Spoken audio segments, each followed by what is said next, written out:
అందరికీ నమస్కారం. మీరంతా సంతోషంగా ఉన్నారు అనుకుంటా. మా కుటుంబం కానీ సంతోషంగా ఉన్నాము.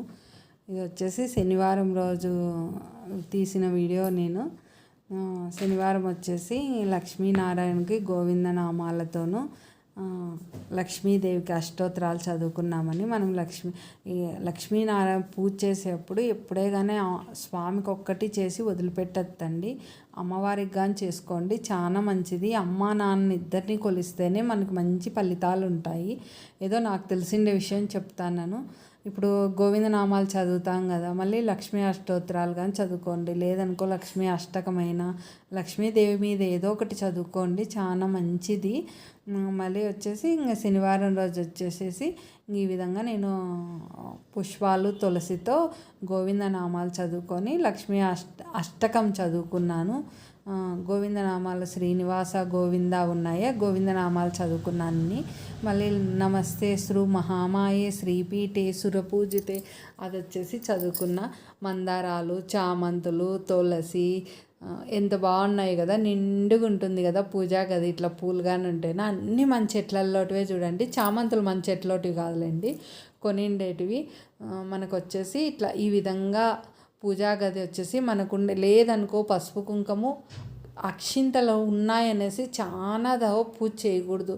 గోవిందనామాలు చదివినా కానీ తక్కువ అక్షింతలు పసుపు కుంకుమతోనే పూజ చేస్తే మంచిది. మరి వచ్చేసి ఇంకా పూజ అంతా అయిపోయాక పాలకూరను ఇది గంజరాకు కట్ చేసి కడిగేసి శుభ్రం చేసి పెట్టినాను. పప్పు కందిపప్పు కానీ నానేసినాను. టమోటా, ఆనియన్ అది పండుమిర్చి చేయకోకుండా ఇది గ్రీన్ ఆకుకూర ఎక్కువ పెట్టి పప్పు చేసినాను. అందుకు పండుమిర్చి చేసుకున్న. మామూలు పచ్చిమిర్చి చేయకుండా పండుమిర్చి చేసినాను.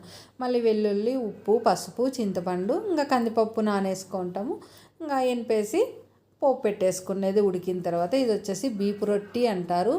బియ్యం వచ్చేసి కడిగి ఆరబోసేసి మిల్లులో పట్టించినాను. దాంట్లోకి పుదీనా కట్ చేసి వేసిన, కొత్తిమీర కట్ చేసి వేసుకున్న, ఆనియన్స్ కానీ కట్ చేసి వేసిన. మళ్ళీ మిక్సీ జార్లో వచ్చేసి పచ్చిమిర్చి, శనక్కాయ విత్తనాలు, జీలకర్ర, రాళ్ళుప్పు వేసి మిక్సీ పట్టేసినాను. కొంచెం పసుపు వేసేసి ఇంకా అన్నీ నువ్వులు వేసేసి బాగా కలిపేసేది.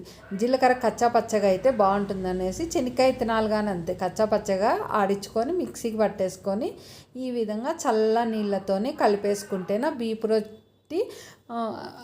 బీపు రొట్టి అంటారు దీన్ని. లేదనుకో మా పిల్లలు అయితేనే, మా ఇంట్లో అయితే ఎల్లో రొట్టి దీని పేరు అనేది. ఎల్లో రొట్టి అనేది ఎందుకు వచ్చిందంటేనా దీంట్లోకి పసుపు వేస్తాం కదా, ఇంకా వేరే రొట్టెలలోకి నేను పసుపు వేయను.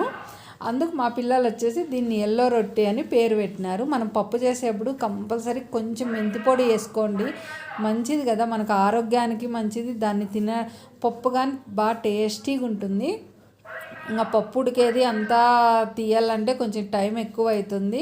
ఇంకా ఆల్రెడీ టైం అయిపోయింది టిఫిన్కు అనేసి ఉదయాన్నే ఎంత తొందర లేసి పనులన్నీ చేసినా కానీ పూజా కార్యక్రమము, గుడికి వచ్చి కొన్ని పనులు, ఇంట్లోనూ యోగా, ఆయిల్ పట్టించుకునేది అవన్నీ పనులు ఉంటాయి కదా. అందువల్ల నాకు కొంచెం పని అనేది ఎక్కువే ఉంటుంది. ఇంకా టైం అనేది చాలా వస్తుంది. ఇంట్లో మనుషులు తక్కువ ఉన్నా కానీ పని అయితేనే ఎక్కువ ఉంటుంది. ఈ విధంగా ఉంటుంది. ఎందుకంటే నాకు ఎక్స్ట్రా పనులు ఎక్కువ ఉంటాయి. నా ఒళ్ళు మీదే నేను అర్ధగంట ఉదయాన్నే లేస్తానే ఒక అరగంట కాకుంటే గంట కేటాయించల్లా. ఈ విధంగా అంతా పిండి కలిపేసినాను. ఇంకా ఫస్ట్ పప్పుకు కందిబ్యాలు పెట్టేసేసి పప్పు ఉడుకుతా ఉంటుంది అనేసి ఈ విధంగా మెత్తగా కలిపేసుకొని ఓలిక్ షీట్ ఆయిల్ రాసేసేసి ఈ విధంగా తీడుకున్నామంటేనా బాగా రొట్టి టేస్టీగా ఉంటుంది. బియ్యపు రొట్టి, ఎల్లో రొట్టి బాగా రుచికరంగా ఉంటుంది. ఇది ఉదయాన్నే టిఫిన్కి తినచ్చు. లేదనుకో లంచ్కైనా ఒకటి పెట్టుకొని పెరుగన్నం పెట్టి పంపించిన పిల్లలు బాగా లంచ్కి తింటారు. ఇంకా దీంట్లోకి ఆకుకూరలు వేసుకోవచ్చు. నేను వచ్చి పుదీనా, కొత్తిమీర వేసినాను. లేదనుకో పాలకూర వేసుకోవచ్చు, మెంతి కూర వేసుకోవచ్చు. ప్రతి ఒక్క వెజిటేబుల్ కానీ బీట్రూట్, క్యారెట్, ముల్లంగి, క్యాబేజు అవన్నీ కానీ వేసుకోవచ్చు. నా దగ్గర నాకు టైం లేక అవన్నీ వేయలేదు. క్యారెట్, బీట్రూట్ అయితే ఇంట్లో ఉంది కానీ తురమల్ల కదా నాకు, అది కాక ఇంక ఏళ్ళు వస్తాయి. ఇంకా రొట్లు తీయడల్లా ఇంక మా వారన్న ఉంటే తురిమిచ్చేసు. ఇంకా రొట్టె అయిపోయింది. పప్పు అక్కడ పెట్టినాను. పప్పు కానీ ఎంతో రుచికరంగా ఉంది. పాలకూర, గంజిరాకులు అవి వేసినప్పుడు పప్పు కొంచెం గట్టిగా చేసుకోండి. నీళ్ళకి చేసుకున్నామంటేనా టేస్ట్ అనేది తగ్గుతుంది. కొంచెం కందిపప్పు కానీ ఎక్కువ వేసుకుంటే బాగా రుచికరంగా ఉంటుంది. నల్లేరు పచ్చడి చేసుకున్నా. ఇంకా కొంచెము నల్లేరు పచ్చడి, పప్పు.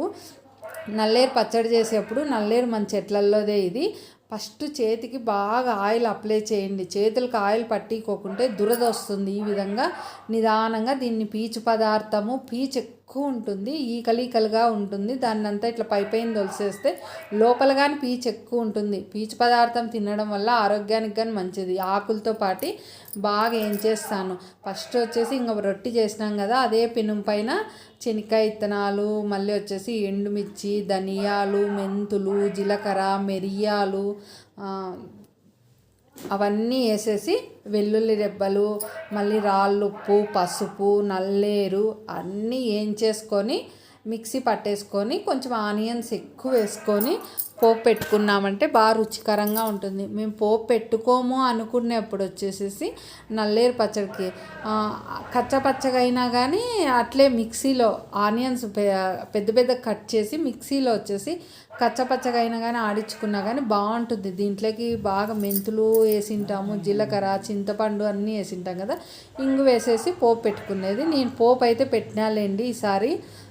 ఎప్పుడు పోపు లేకుండా తింటాము, ఈసారి పోపు పెట్టుకున్నాను. కొంచెం పచ్చడి తక్కువ ఉంది, ఆనియన్స్ ఎక్కువ చేద్దామనేసి ఇన్ని అంత కొంచెం పచ్చడికే 2 ఆనియన్స్ పెద్ద వేసేసి పోపు పెట్టేసుకున్నాను. ఇంకా అదైతే పోపు పెట్టింది తీయలేదు. ఇంకా కొంచెం కరేపాకుగానే వేసేసి చేసి బాగా మిక్సీ పట్టుకునేది. అన్నీ ఏంచింటాం కాబట్టి బాగా రుచికరంగా ఉంటుంది.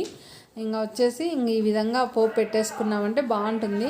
ఎవరైనా సబ్స్క్రైబ్ చేసుకోకుంటే చేసుకోండి, లైక్ చేయండి.